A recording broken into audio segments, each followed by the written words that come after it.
Historica Academy, your success is our success. Historica Academy, your success is our success.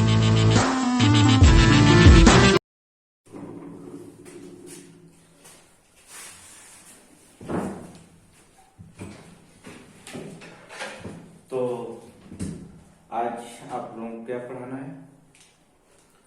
अच्छा,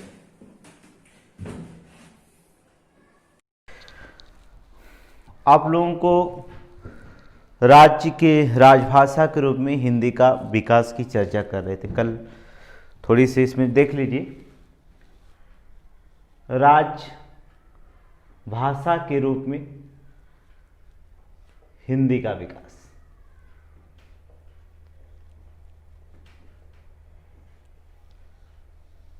जो राजभाषा के रूप में हिंदी के विकास के बारे में हम चर्चा करते हैं इसमें, तो पहले आपको ये जानना जरूरी होता कि भारत में हिंदी का विकास का नाम जो होता है, भारत के लिए जो होता है हिंदी भाषा का नाम, जो राजभाषा के रूप में सबसे पहले किसने प्रयोग किया था। कहने का मतलब होता है कि सर्वप्रथम किसने नाम सुझाया था कि भाषा जो होती हिंदी होना चाहिए राजभाषा के रूप में। तो आपको पता होना चाहिए कि राजभाषा के जो हिंदी नाम सुझाने वाले प्रथम व्यक्ति थे, आपको बता दें, पंडित मदन मोहन मालवीय जी थे। नाम याद रखिए, देखिएगा, पंडित मदन मोहन मालवीय।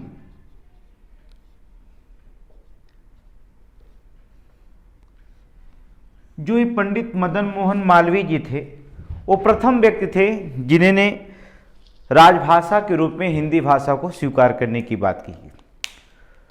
अब स्वीकार करने से तो स्वीकार हो जाएगा नहीं।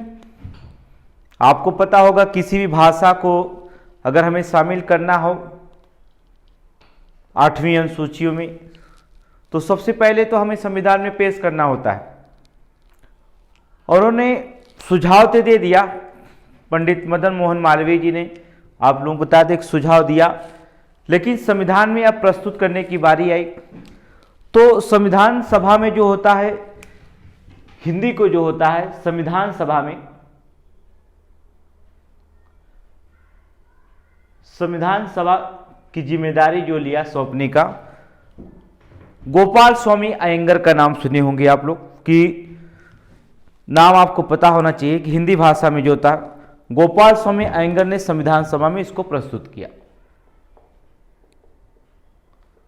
गोपाल स्वामी अयंगर, गोपाल स्वामी अयंगर जी इसे संविधान में प्रस्तुत किया, संविधान सभा के समक्ष रखा, और उन्होंने कहा कि जो राजभाषा होनी चाहिए वो हिंदी होनी चाहिए। अब उस संविधान सभा में एक सहमति की बात हुई। 14 सितंबर 1949 को संविधान सभा में हिंदी को, जो संविधान सभा में 14 सितंबर 1949 को मान्यता मिल गई। 14 सितंबर 1949 को मान्यता दे दी गई। अब देखिए, भाषा का नाम जो हिंदी भाषा, राजभाषा के रूप में हिंदी को स्वीकार करने का जो सबसे पहला कदम उठाए थे पंडित मदन मोहन मालवीय जी थे, और संविधान सभा में प्रस्तुत करने की जिम्मेदारी लिए गोपाल स्वामी अयंगर, और संविधान सभा में प्रस्तुत किए, और उन्होंने हिंदी को जो होता है 14 सितंबर 1949 को मान्यता दे देगी। इसलिए इतिहास में आप देखेंगे कि 14 सितंबर को ही हम क्या करते हैं, इसे हिंदी दिवस के रूप में मनाते हैं। हिंदी दिवस के रूप में हम मनाते हैं। तो 14 सितंबर को आपको हिंदी दिवस के रूप में मनाया जाता। अब संविधान सभा में प्रस्तुत करने के बाद बारी आई कि हम इसे संविधान के किस अनुच्छेद में रखें। इसके लिए हमने क्या कर दिया, आर्टिकल 343 रखा। जब संविधान में प्रस्तुत हो गया तो हमने आर्टिकल अनुच्छेद 343 आर्टिकल 343 के तहत जो होता है, हमने अपने जो होता है तहत संघ की जो राजभाषा मानी वो हिंदी मानी। जो संघ की राजभाषा थी, संघ की जो राजभाषा को हमने रखा वो हिंदी हुआ। हिंदी को हमने संघ की राजभाषा माना, लेकिन लिपि हमने चेंज किया, अर्थात लिपि को हमने क्या कर दिया, लिपि को किस रूप में बाध्यता दी, अर्थात देवनागरी को हमने लिपि के रूप में अपनाया। देवनागरी को लिपि के रूप में हमने अपना लिया। तो अब आपको पता हो गया कि पंडित मदन मोहन मालवीय जी ने राजभाषा के रूप में हिंदी का विकास के नाम पे पहले किया।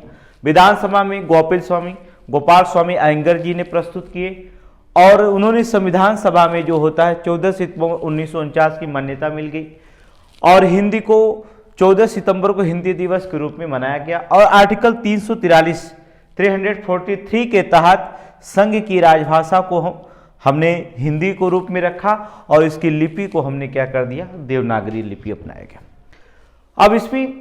अब हिंदी भाषा का जब गठन हो गया, इसे आर्टिकल 343 के तहत संविधान में शामिल किया गया, तो हम इसके लिए क्या किए, हिंदी भाषा को एक प्रारूप देने के लिए हम एक हिंदी भाषा आयोग की गठन की आवश्यकता पड़ी। आपको बता दें कि आर्टिकल 344 आप देखेंगे कि बताया गया कि आर्टिकल 344 के तहत 344 के तहत हमने हिंदी भाषा राज्य आयोग का गठन किया 1955 में। 344 के तहत क्या कर दिया गया, प्रथम राज्य की भाषा आयोग का गठन किया गया था। आर्टिकल 344 के तहत जो होता है प्रथम राज्य की भाषा आयोग 1955 का गठन किया। 343 में हिंदी संघ की राजभाषा हिंदी की रूप में मान्यता मिली और लिपि जो थी देवनागरी को रखी गई थी। फिर हम आर्टिकल 344 के तहत हम प्रथम राज्य की भाषा आयोग 1955 के हमने गठन कर दिया। और उस समय तत्कालिक राष्ट्रपति, आपको पता होगा कि 1955 में जो तत्कालिक राष्ट्रपति थे, वो तत्कालिक राष्ट्रपति आपको पता है कि कौन थे, doctor Rajendra Prasad ji. Doctor Rajendra Prasad, doctor Rajendra Prasad ji आयोग की अध्यक्षता, और इसकी अध्यक्षता कोई और कर रहा था, जिसे आप कह सकते हैं बाल गंगाधर खेर।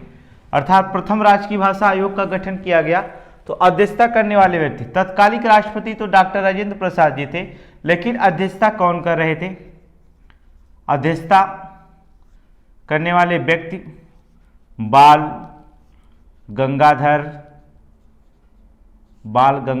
तिलक नहीं बल्कि खेर लिखेंगे।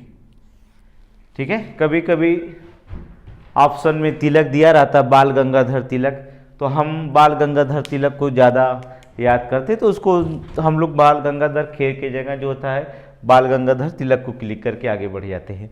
तो हमें जब 44 के तहत 344 के तहत 344 के तहत प्रथम राज्य की भाषा आयोग का गठन 1955 में किया गया और तत्कालिक राष्ट्रपति अगर पूछता है तो उस समय डॉक्टर राजेंद्र प्रसाद जी थे और उसकी अध्यक्षता जो कर रहे थे बाल गंगाधर खेर थे। अब अनुच्छेद 250 के तहत जो प्रथम राज्य की भाषा थी, कहा गया कि इसके बाद जो होता आर्टिकल 250 के तहत क्या किया गया, इसमें देखिए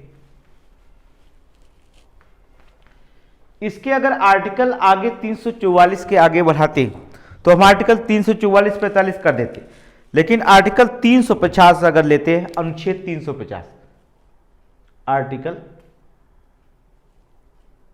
350 का कहा गया कि 350 का के तहत आपको यह बताया गया कि प्रथम स्तर पर जो होगा, प्राथमिक स्तर पर जो होगा, मातृभाषा की जो शिक्षा होगी उसका भी उल्लेख किया गया। कहा गया कि प्राथमिक स्तर पर मातृभाषा में शिक्षा का उल्लेख किया गया। तो 350 के तहत यही बात कही गई, मातृभाषा में प्राथमिक शिक्षा का उल्लेख, प्राथमिक शिक्षा का उल्लेख।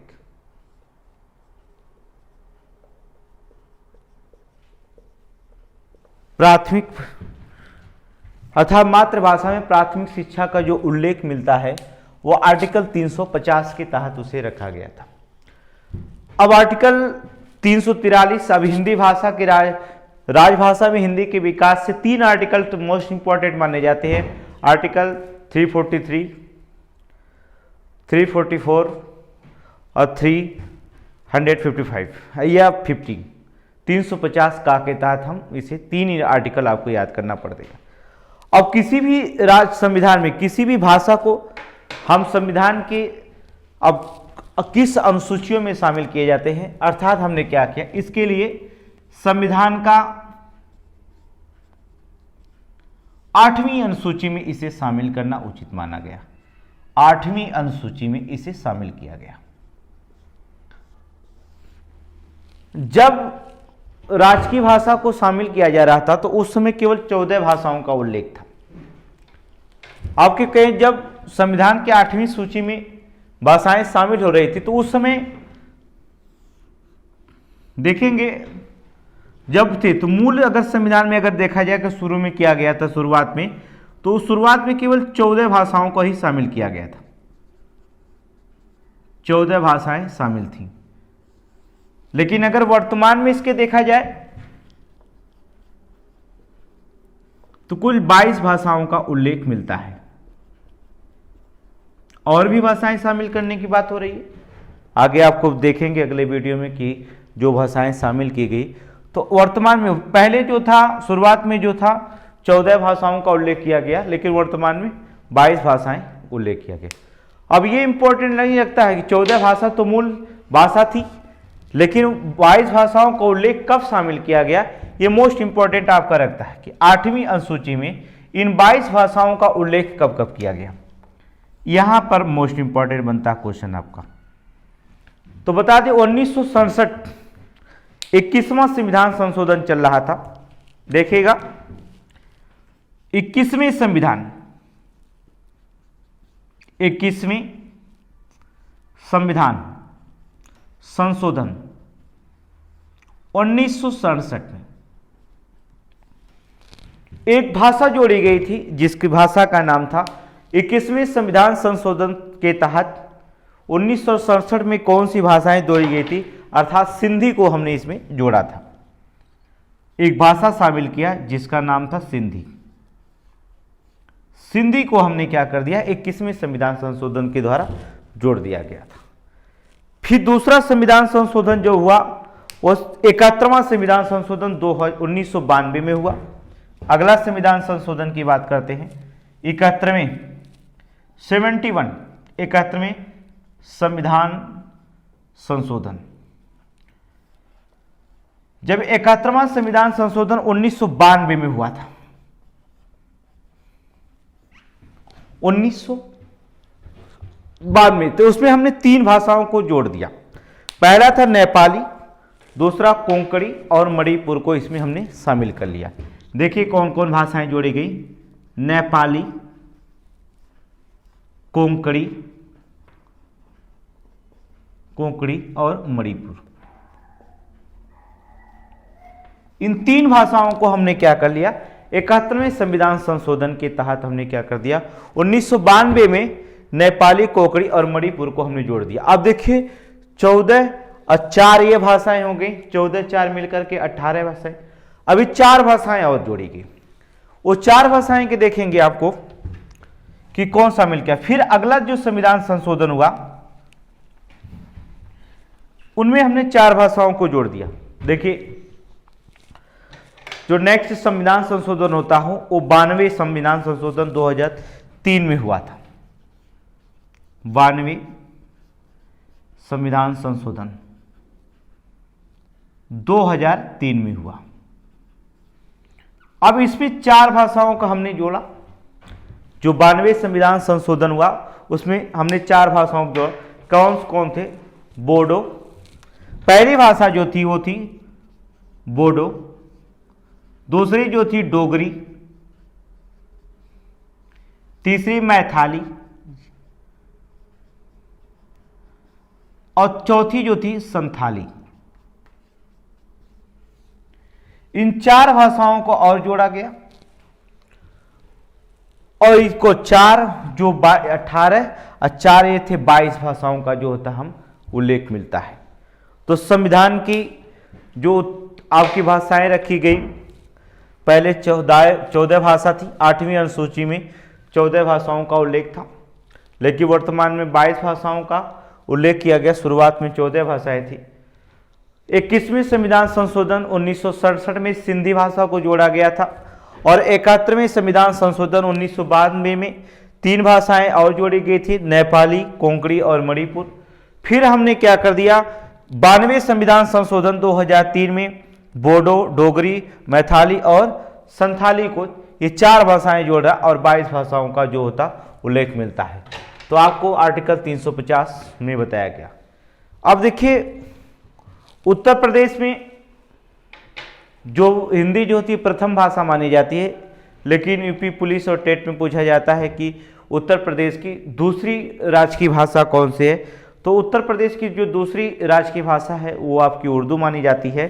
और उत्तराखंड की जो, अब उत्तर प्रदेश की देखिए, उत्तराखंड में हिंदी है।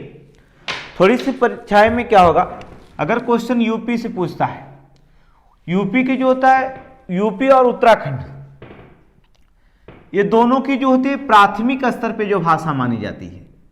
अगर प्राथमिक भाषा पर स्तर मानी जाती है तो आप हिंदी ही लगाएंगे, ट्रिक हिंदी लगाएंगे। लेकिन अगर यूपी की जो दूसरी भाषा पूछी जाती है, अगर कह देता दूसरी भाषाओं का उल्लेख करो, तो यहां की जो दूसरी भाषा है वो है आपकी उर्दू। लेकिन अगर उत्तराखंड की बात करता है, उत्तराखंड की दूसरी भाषाएं क्या हैं, तो उत्तराखंड की जो दूसरी भाषाएं वो आपकी मिलती है, वो आपकी संस्कृत है। देखिए डिफरेंस कि अगर यूपी का पूछ दिया तो दूसरी भाषा तो उर्दू लगा दीजिए, लेकिन अगर उत्तराखंड का पूछ दिया तो आपको संस्कृत मानना पड़ेगा, क्योंकि वहां की जो भाषाएं जो होती हैं संस्कृत होती हैं। तो ये आपने राजकीय भाषाओं का उल्लेख किया। अगले वीडियो में हम आपको बताते हैं, हिंदी पढ़ाते हैं, उस वीडियो में आप देख